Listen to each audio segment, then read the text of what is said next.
Hello বন্ধুরা, দেখো আমরা আজকে যাচ্ছি নেমন্তন্ন খেতে। শুধু খাবোই না, এই যে টিফিন বক্স ভরে নিয়ে আসবো, তার জন্য ব্যাগপত্রও গুছিয়ে নিয়েছি। আর শুধু নেমন্তন্ন করেছে তো, যাচ্ছি তো কিছু নিতে হবে, তাই নিয়ে নেওয়া হয়েছে। দই দেখি দাও তো, খাবো আবার ব্যাগ ভর্তি নিয়ে আসবো। রাতেরটা কোথায় পাবো, তাই না?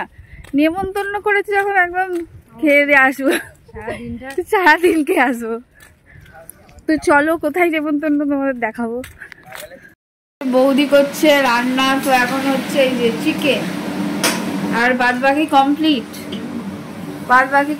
হয়ে গেছে। এখন হচ্ছে এই যে চিকেন। দেখো রান্নাঘরটা কি সুন্দর, এই যে কত গাছ লাগাইছে।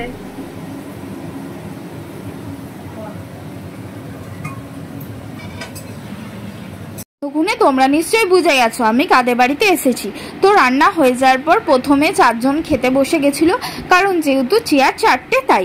এরপর আমরা খাবো। এদিকে বাচ্চাগুলো করছে দেখো, সারাদিন শুধু ফোন খায়, এদের পড়ার নামগন্ধ নেই।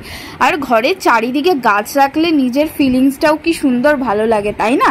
এরপর সবার খাওয়া হয়ে যাওয়ার পর আমরা বসে গেছিলাম খেতে। আমি, বৌদি, মাতুদি। আজকের মেনু ছিল বরবটি বাটা, লোটে মাছ, বেগুন ভাজা, পটল ভাজা, ডাল আমি নিইনি তাই দেখাতে পাচ্ছি না। সাথে ছিল চিকেন, পমফ্লেট মাছও ছিল, কিন্তু আমি খাইনি তাই বৌদির পাত দিয়ে দেখালাম। আর ছিল টক ইলিশ মাছের, সেটাও আমি খাইনি, দেখাতে পারিনি। চাটনি, মিষ্টি, দই সবই ছিল, বাট আমি না ভুলেই গেছি, কি করব। তোমরা নিশ্চয় হালকা হালকা দেখতে পাচ্ছ দইয়ের বাটি রাখা।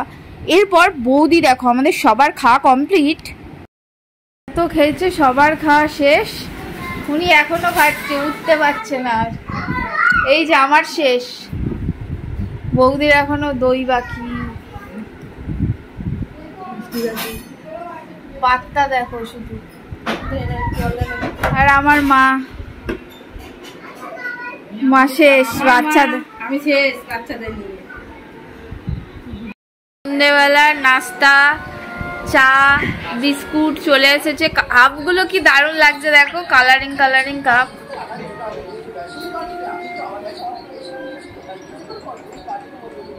এবার বাড়ি যাওয়ার পালা, তাই সবাই আবার ড্রেস চেঞ্জ করে নিলাম। তো এই দেখো মা আছড়াচ্ছিল, আমি মার সাথে কি বকবক করছিলাম নিজেই জানি না।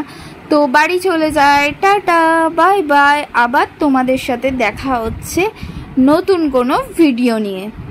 তো এখন এইটুকুনি, আর আমাকে সবাই একটু ফলো করে দিও।